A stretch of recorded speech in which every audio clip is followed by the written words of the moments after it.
자, 그러니까 우리는 대개의 경우 일상 속에서 세인의 삶을 살아가고 있지만 그럼에도 불구하고 사실은 얼마든지 다르게 살 수 있다. 그런 가능성이 분명히 우리에게 열려 있다. 불안을 통해서 우리는 그런 가능성을 인지하고 있다. 하지만 분명히 다르게 살 수 있음에도 불구하고 왜 우리는 다르게 살 수 있을 그 가능성으로 자꾸 도망가는가? 왜 도피하는가? 세인의 삶으로. 왜 자꾸 세인을 모방하고 세인에 순응하는 그런 삶으로 우리는 도망가게 되는가? 이 질문을 던졌었죠. 알베르 까미, 그 이방인이라는 소설로 잘 알려진 작가죠. 실존주의 작가인데, 까미는 우리가 그렇게 일상에서 살아가는 데 익숙해지고 자꾸 일상으로 도피하는 이유가 진정한 자신의 삶을 사는 것이, 말하자면 진정한 자신의 삶을 사는 것이 고통스러운 일이기 때문이다 라고 말합니다. 그리고 그 고통을 사막에 비유를 하는데요. 무슨 말인가 한번 보도록 하죠. 그 까미가 그 소설 이방인 말고 여러 가지 책을 냈는데, 뭐 패스트 같은 소설이라든가 철학적 에세이를 한 권을 낸 적이 있습니다. 그 제목이 시지프의 신화예요. 시지프의 신화. 시지프, 뭐 영어로는 시지포스라고 표기를 하죠. 시지프의 신화에 의하면은 그리스 신화인데 이런 내용입니다. 시지프가 신들로부터 형벌을 받습니다. 어떤 형벌이냐면은 커다란 바위를 밀어서 굴려가지고 산 정상, 산 꼭대기에다 올려놓는 벌을 받습니다.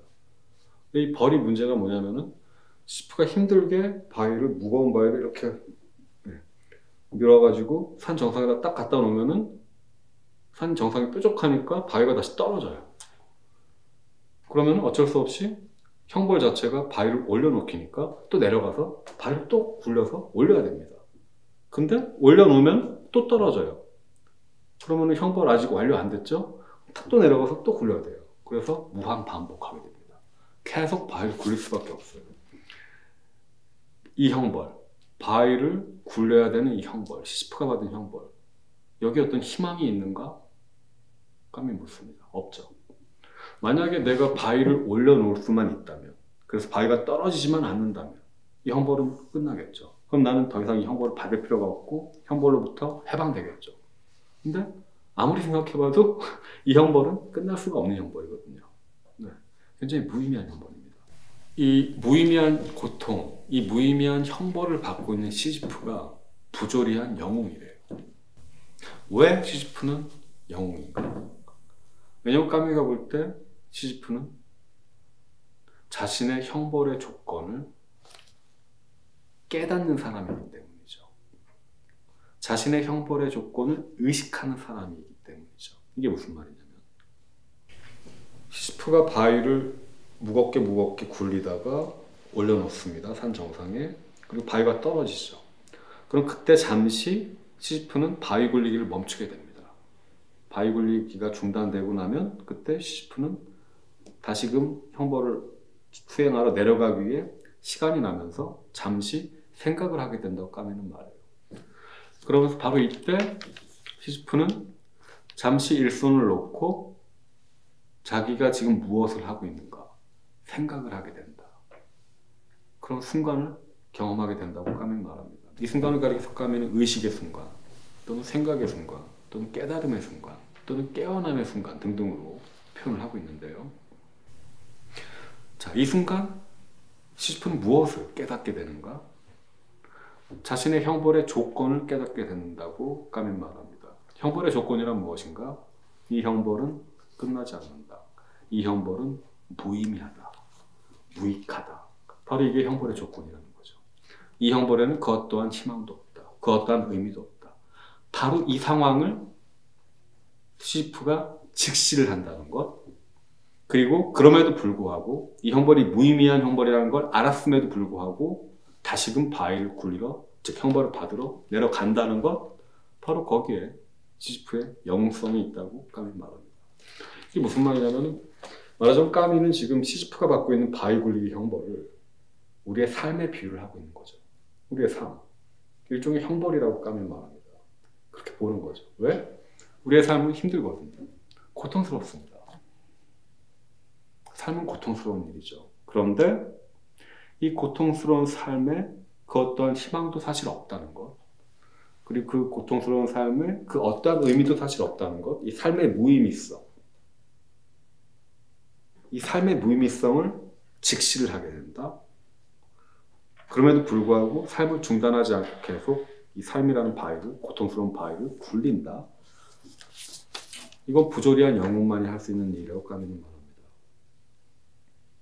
자, 여기서 관건은 형벌의 조건, 삶의 조건을 직시하는 겁니다. 형벌의 조건, 삶의 조건은 이 형벌이, 이 삶이 무의미하다는 것이었어요. 그 사실을 직시한다는 건 사실 엄청난 용기가 필요하죠. 왜냐하면 그 전까지는, 직시하기 전까지는 나는 이 형벌에, 이 삶에 어떤 의미가, 어떤 희망이 있다고 믿어왔을 것이기 때문이죠. 그리고 기존에 갖고 있던 이 고통에 걸고 있던 마지막 기대와 마지막 희망과 마지막 의미를 포기한다는 건 엄청난 용기가 필요한 일입니다.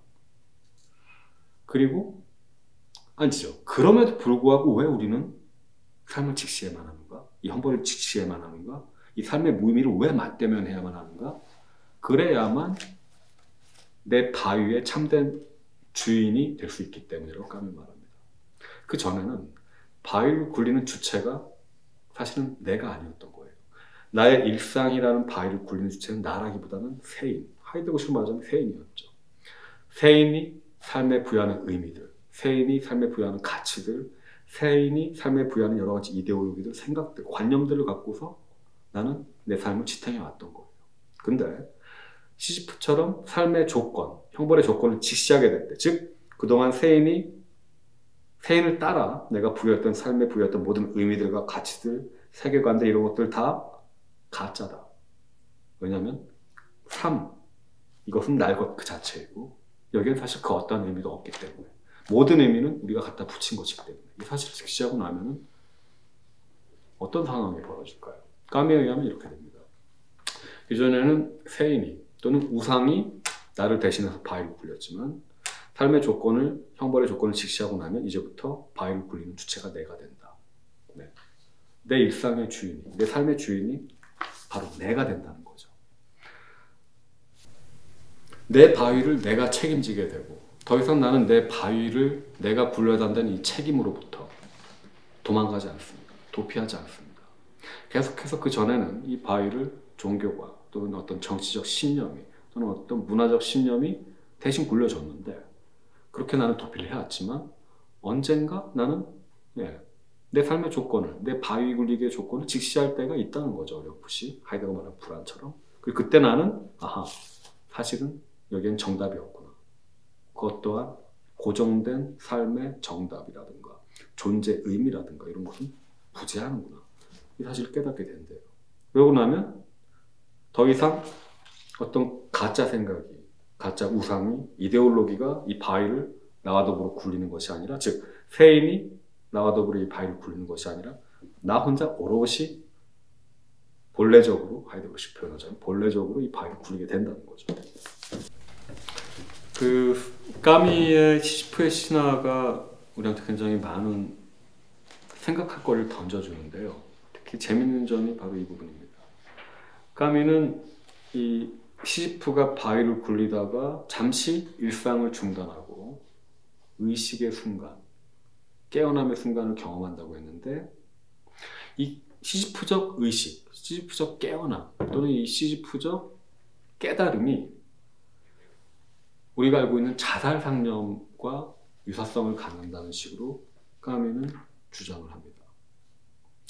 자, 간혹 자살하는 사람들이 있습니다. 스스로 삶을 끝내는 거죠. 까미가 볼 때 사람들은 왜 자살하는가? 자살의 이유는 하나다라고 까미는 말합니다. 나는 삶을 도저히 이해할 수가 없다. 나의 고통스러운 삶에는 더 이상 이 삶을 지탱해야만 할 그 어떠한 의미도 찾아질 수 없다 라는 것을 깨달았을 때 자살자들은 자살을 결단한다고 까미는 말합니다. 말하자면 삶을 더 이상 이해하지 못하겠다, 합리적으로 도대체 왜 살아야 하는지 나는 모르겠다 라는 고백을 모든 자살자들이 자살 직전에 할 수밖에 없단 말인데요.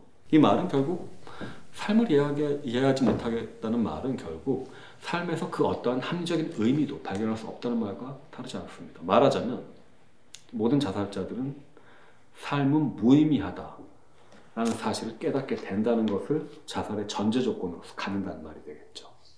자, 그러면은 어쩌면 우리는 오히려 거꾸로 생각을 해봐야 될 필요가 있을지도 모르겠다. 이런 식으로 까면은 논의를 전개합니다. 어차피 만약에 삶을 직시했을 때 삶이 무의미라면, 근데 삶이 고통스럽다고 한다면 왜 우리는 굳이 삶을 지탱하는가? 왜 굳이 우리는 삶을 계속해서 살아가는가? 일상을 왜 계속해서 영위하는가?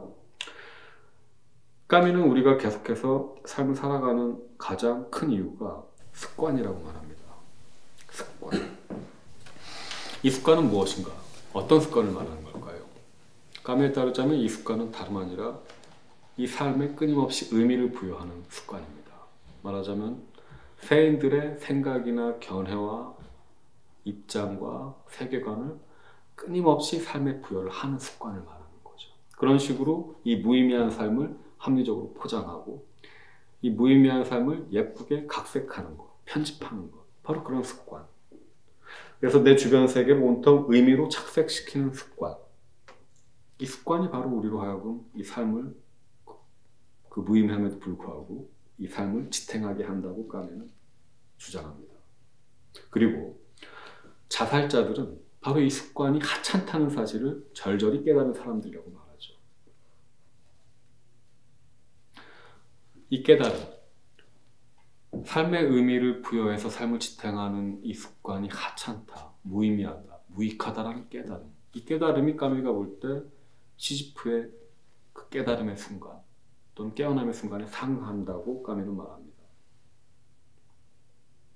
시지프 역시 바위를 올려놓고 잠시 바위가 떨어지고 난 후 생각을 하게 된 그 순간 이 형벌이 무의미하다라는 걸 직시했거든요. 자살자들 역시 일상을 살아가다 갑자기 일상을 중단하고 잠시 멈춰 생각을 합니다. 이 삶이 무의미하다고. 비슷합니다.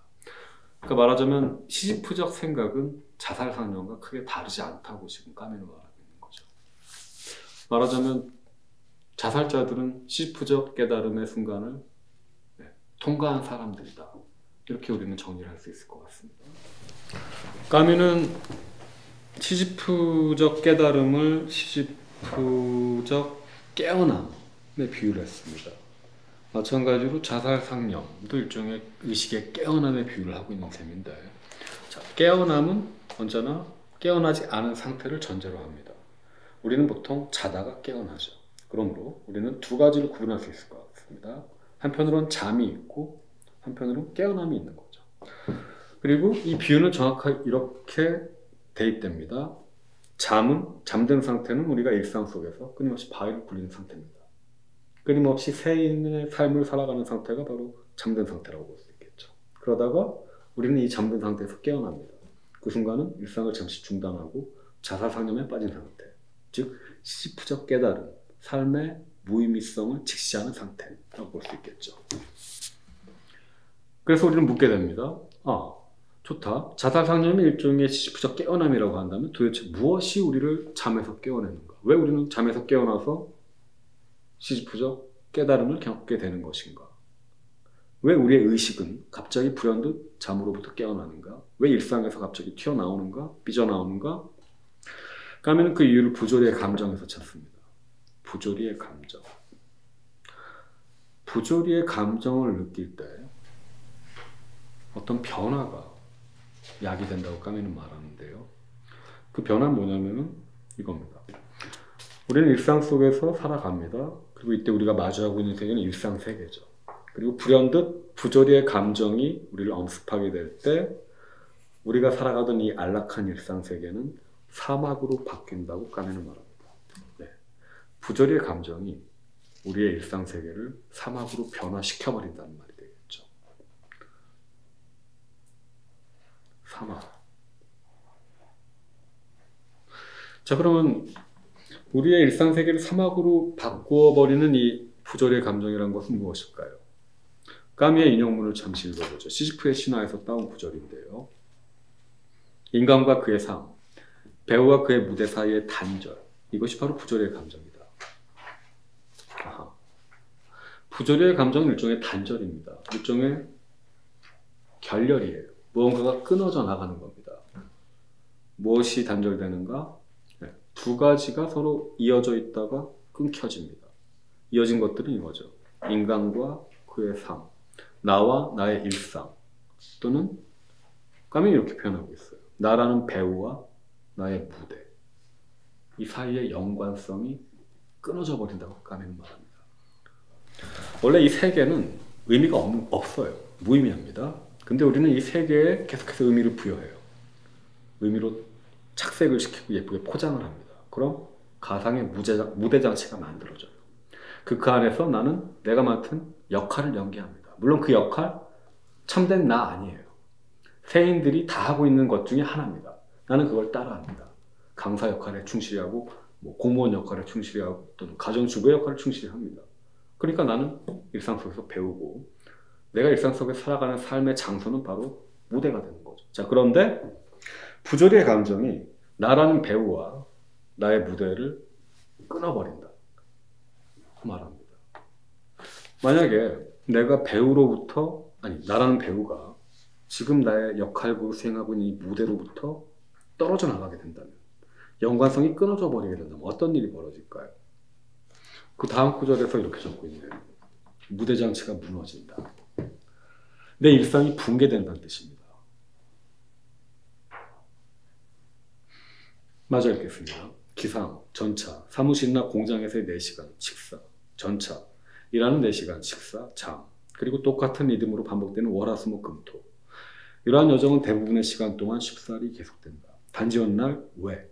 묵과 라는 물음이 고개를 쳐들게 되고 놀라움에 물든 이 권태 속에서 모든 것이 시작된다. 지금 까미는 아까 하이데거가 말했던 불안의 경험을 나름 묘사하고 있는 것 같습니다. 일상 속에서 우리는 끊임없이 반복을 하죠. 아침에 일어나서 아침 식사를 하고 직장에 가서 일을 하다가 점심을 먹고 부모들과 수다를 떨다가 다시 일을 하다가 그리고 퇴근을 해서 집에 와서 쉬다가 잡니다. 그 다음날 역시 이 일은 반복이 되죠. 그것은 일종의 무대고 나는 그 무대 안에서 직장인이라는 연기를 하고 있는데 갑자기 불현듯 이 무대 장치가 와르르 무너진다는 거죠. 내 일상세계가 붕괴된다는 겁니다. 왜?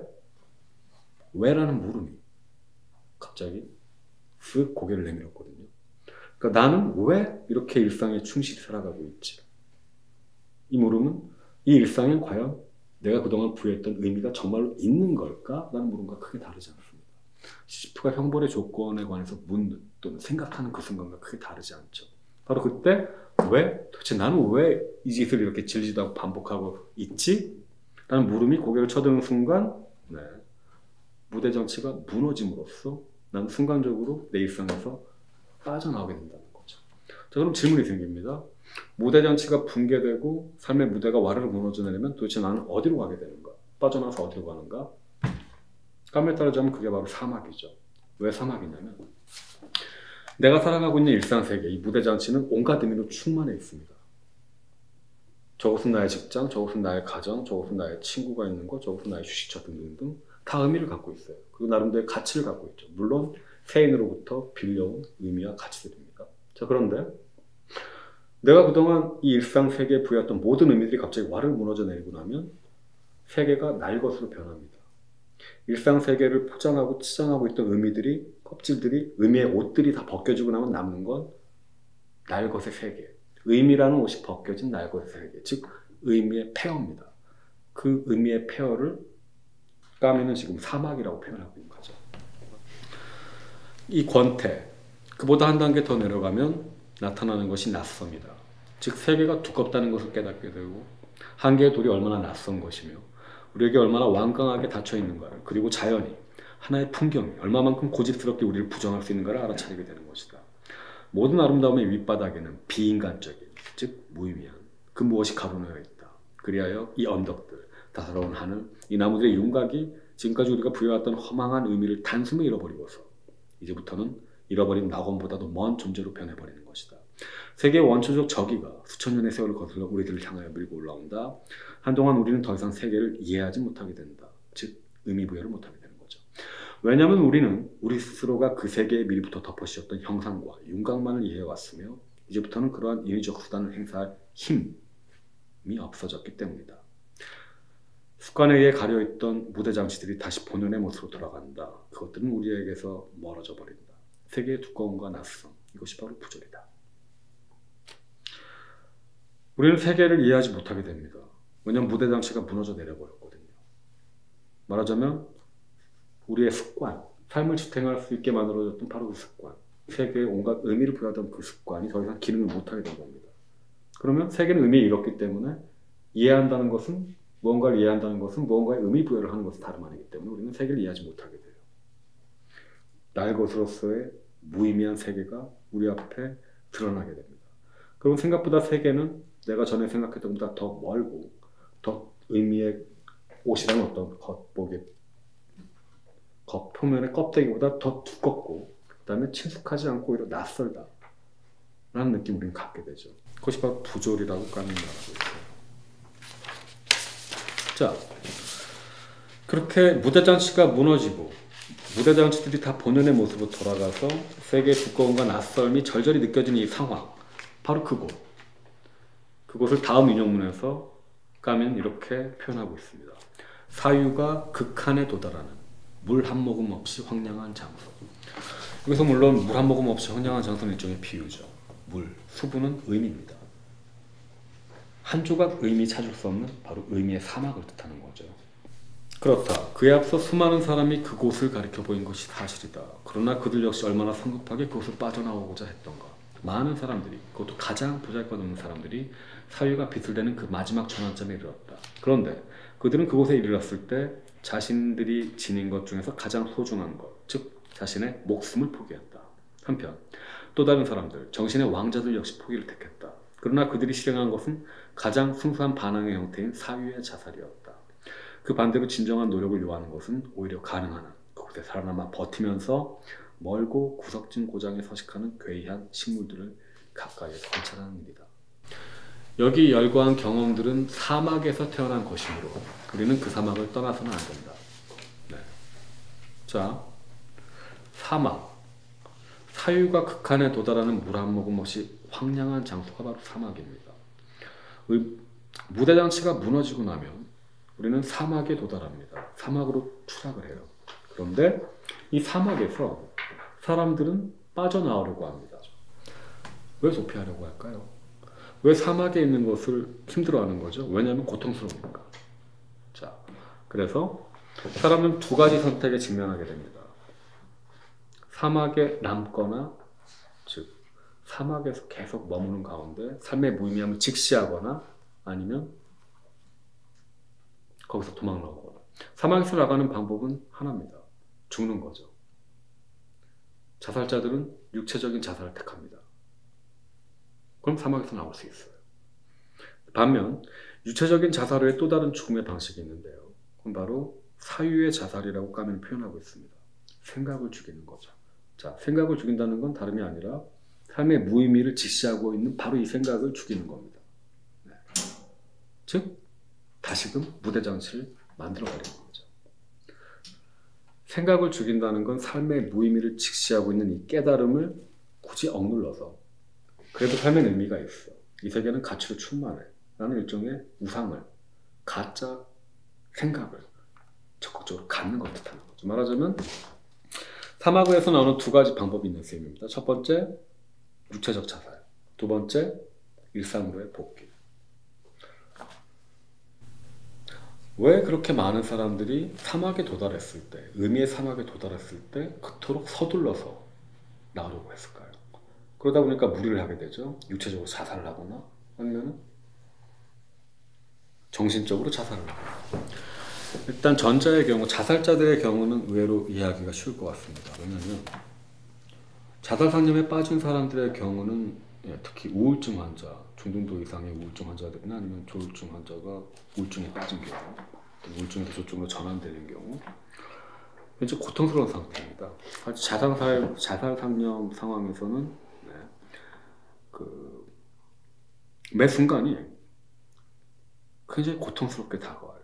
물론 일상 속에서 우리는 얼마든지 자잘한 고통을 겪을 수 있어요. 그리고 심지어 큰 고통도 때로 닥쳐옵니다. 지금 코로나 시기처럼 큰 고통도 닥쳐오죠. 근데 우리한테 만약에 의미만 있다면 고통을 얼마든지 이겨낼 수 있어요. 그래, 이 고통을 이겨내고 나면 좋은 날이 올 거예요. 그래, 이 고통을 버텨내서 내가 사랑하는 사람들과 함께 하는 거 여기에 의미가 있어 등등등. 그런데 말이죠, 자살 상념을 가진 사람들 같은 경우는, 특히 우울증 환자들 같은 경우는 그 의미 부여 못하는 거예요. 말인즉슨 사막에서 빠져나오지 못하는 겁니다. 사유의 자살을 할 수가 없어요. 그런 신체 상태, 정신 상태에 머물러 있으니까. 그러다 보니까 살아있는 것 자체가 고통이고 매 순간 매 순간이 고통이기 때문에 결국 남은 건 이 고통이 만약에 의미가 있으면 견딜 수 있겠지만 무의미하다? 그럼 어떻게 해요? 자살이죠. 무의미한 고통을 겪는다는 건 정말 고통스러운 일이니까요. 자, 그럼 두 번째 경우, 사유의 자살을 하는 경우. 이건 아마도 대부분 많은 사람들이 이런 상황이겠죠.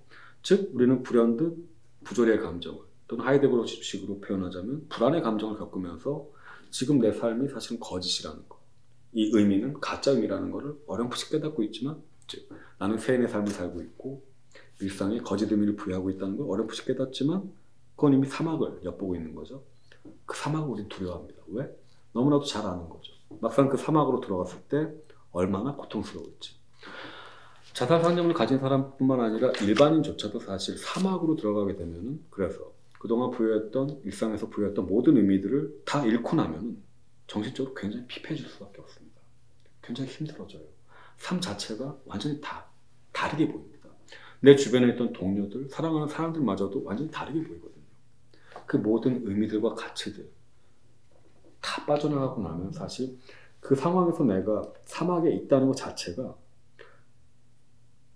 그리고 그 안에서 내가 스스로 결정하고 선택해야 되고 그 모든 선택과 결정에 내가 책임을 나 혼자 오롯이 져야 한다는 이 사실 자체가 굉장한 중압감으로, 그리고 부담감으로 다가올 수밖에 없습니다. 그러다면 우리는 도피를 하게 되죠. 어떻게? 다시 거짓 의미를 붙잡는 겁니다. 그래도 삶에는 의미가 있어, 그래도 여기는 희망이 있지 등등등. 그렇게 우리는 사막에서 빠져나가죠. 그렇게 일상으로 돌아가고, 그렇게 다시 세인이 지배하는 세인의 독재가 시작되는 겁니다. 네, 아까 우리는 이렇게 물었었죠. 왜 우리는 다르게 사는 것에 있어서 그렇게 힘겨워하는가? 왜 다르게 살 수 있는데 자꾸만 세인처럼 사는 것으로 빠져들게 될까? 왜 자꾸 세인의 삶으로, 세인이 독재하는 삶으로 도망가고 도피하는가? 이제 이 질문에 대해서 우리는 까미와 더불어 어느 정도 대답을 줄 수 있을 것 같습니다. 왜냐하면 고통스럽기 때문이죠. 다르게 산다는 것은 사막에서 산다는 걸 뜻하는 것이고, 사막에 머무른다는 것, 의미가 증발해버린 사막의 무의미의 세계 속에서 홀로 책임지며 살아간다는 것은 굉장히 고통스럽고 굉장히 힘든 일이기 때문이죠. 그래서 많은 사람들이 육체적으로 자살을 하거나 저 사막에서, 또는 다시금 일상으로 세인의 삶으로 복귀를 하게 된다, 도망을 나간다, 도피한다 라고 까미는 말합니다. 그럼 까미가 우리한테 제안하는 건 무엇일까요? 인간의 왕국은 바로 이 사막에 머무는 것이다. 이 사막이 바로 인간의 조국이다. 그러니까 우리는 사막에서 빠져나오려고 하지 말고, 도망가려고 하지 말고, 이 무의미의 사막에 끝까지 버텨야만 합니다.